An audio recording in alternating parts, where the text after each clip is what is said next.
We're back. Time for another edition of the Carolina Insider. Time to take a drive around social media. That is why we call this the Social Drive, presented by Reed's Jewelers. Adam's really the one who takes us on this journey. So glad to be with you. I'm Jones Angel. He's Adam Lucas.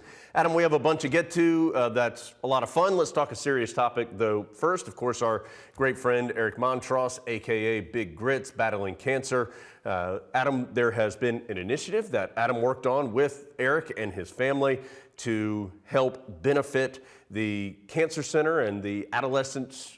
Take me through it again, Adam. 𝗬𝗍𝗶𝗃𝗍. AYA, thank you. I knew I was going to get that right. Where there's stickers and magnets, and Adam's been helping manage all of that. Adam, holy cow, the response has been incredible. I've learned a lot about shipping and logistics. And my wife is the head of the shipping department, and she runs a very tight ship. So we are shipping dozens, sometimes hundreds of these every single day. Wow. We're getting dozens of orders even on days where it's not really promoted. Folks just seeing them around town, wanting to get their own either sticker or magnet. Throw the magnet on your car, put the sticker on your water bottle, or you put your sticker on your car too. Put it wherever you want to. TobaccoRoadMedia.com. Over 1,000 of each one of those have been sold, and every single dollar is going to the 𝗬𝗍𝗶𝗃𝗍, which is the group that the Montross family identified that they want all this to benefit. That organization helps adolescents and young adults and their families, but the kids have been diagnosed with cancer and are going through treatment, and they help support the kids and their families as they go through that incredibly difficult process that, of course, the Montross family is going through also. Saw Eric this week. He was in very good spirits.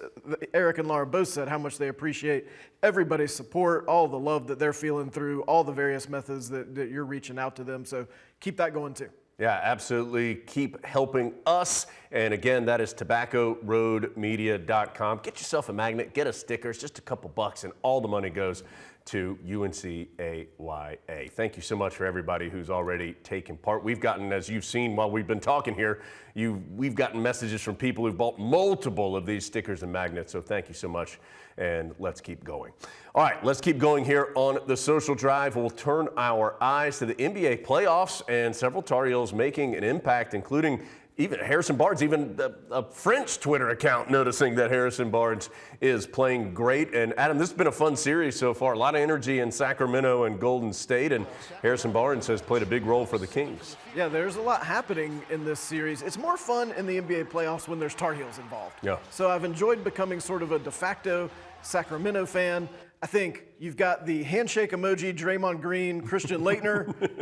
Those two may have something in common, but great to see Harrison Barnes playing well as the Kings have gotten out to an early lead in that series. You see this is at the end of game one, a big three-pointer here for Harrison after he had also had that energy-inducing dunk early in the game. So congratulations on the good start to the series for Harrison and the Kings. Hasn't been as good a start team-wise for the Brooklyn Nets. They're in a really tough series against a good Philadelphia 76ers team, but Cam Johnson has played well for the Nets, including having one of the plays of the playoffs to this point.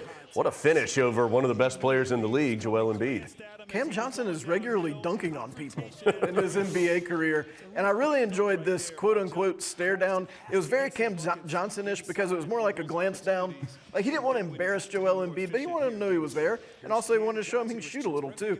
Had 22 points in the first half of that game. Yeah, of course, Cam Johnson still doing what he's always been able to do. And this has been, look, it's been a transition for the Nets after their big deal with Kevin Durant. They've had a bit of a challenge personnel-wise. They're not quite as big as the Sixers, but Cam Johnson playing well, so congratulations to him. Hope he and the Nets can find some success here in the next couple games. One Tar Heel who, unfortunately, his team not in the playoffs. So what do you do if you're not in the playoffs and you're Reggie Bullock? Just go get yourself an island, no big deal, and go enjoy some time. Reggie purchasing his own 5-acre private island in Belize, and Reggie showing us here via his Instagram that he is enjoying the island life. As he should. A 5-acre private island for $2 million. That's a good deal, I feel like. But my question is this just the island? Like, do you have to get the plumbing and the electricity out there? Because that feels like it could be expensive. When you last bought an island, did it come with all the utilities? No, I just got my tent and went and slept under the stars. That's more like a fire festival situation. We don't want that. I have a feeling that Bullock Island is much nicer than that, and I can't wait till Reggie invites his favorite Tar Heel commentator to go to Bullock Island. Anytime, Reggie.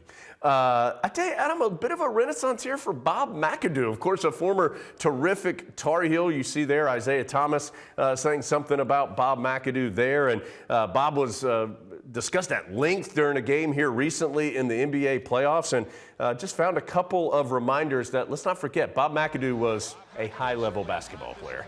Bob McAdoo was on the audio pod on February 21st of 2020. Boy, right before things changed a little. Yeah. And I just remember as we were looking up his numbers before that interview, we both were saying, Bob McAdoo is a lot better than people realize. And you see here some of the moves, and you saw some of the numbers on those tweets.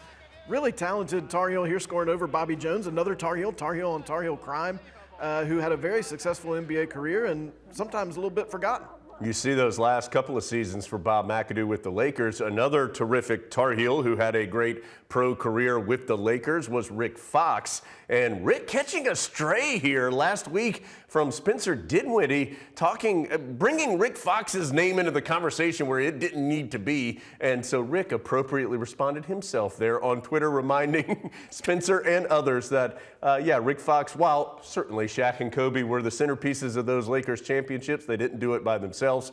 Rick Fox, a big part of those as well. So great to see Rick having a little fun out there, and certainly a terrific Tar Heel career. Another terrific Tar Heel, Roy Williams, Hall of Fame head coach at Carolina basketball. Adam, we saw Mac Brown on this show a couple months ago. James Bates, it's called Portrait. He recently did a show highlighting Coach Williams. Kind of the hook of the show as you get to know the interview subject through the hour is Bates also paints a portrait of said interview subject, and there he is with his portrait of Coach Williams. Jones, I'm ready for you to paint my portrait. I do not want you to paint me like it would just be it would just be a circle with 2 dots for eyes and a big frowny face. That would be my portrait of Adam. By the way, Phil, look at that. Look, there it is. That's a live action version. Phil Ford is going to be highlighted on that show in coming months as well. So keep an eye out on that. You can stream that through the Origin Network. Okay, a couple more basketball notes. Adam, you found this one. What a wild shot this is. Here's Tyler Hansbrough on the World Pickleball Tour. Surprise. By the way, Tyler I have to imagine Tyler's a little more physically imposing than most pickleball players. Imagine you walk up to your first round World Pickleball Tour match and you're like, well, this should be easy. These guys aren't even seated. And then boom, it's Tyler Hansbrough. I have informally heard, surprisingly, Jones, Tyler Hansbrough may take pickleball very seriously. That is a surprise. Remember, if you're a longtime Tar Heel fan, remember the little Texas ping pong down in the lounge area of the Smith Center when Tyler was a basketball player here. Maybe that was the genesis of his love for pickleball. Of course, a lot of basketball's been played in Carmichael through the years, but what else was in Carmichael, Adam? Prince.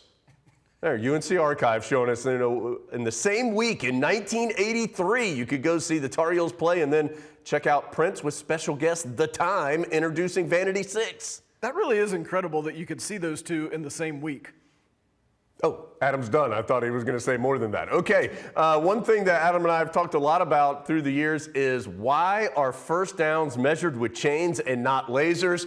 Glory, glory be, Adam. The USFL has finally done it. Let's watch as they have finally integrated laser technology for the first down. Adam, this just makes sense. So maybe some Tar Heels in the USL like Anthony Ratliff-Williams or Bug Howard, they're getting a bunch of first downs. And if it's right on the line, guess what? We've got a laser to tell you that it's a first down or not. This just makes sense. As you watch this video, imagine that there's a giant TM superimposed over the top of it with the Carolina Insider logo on there. All right, we are running out of time.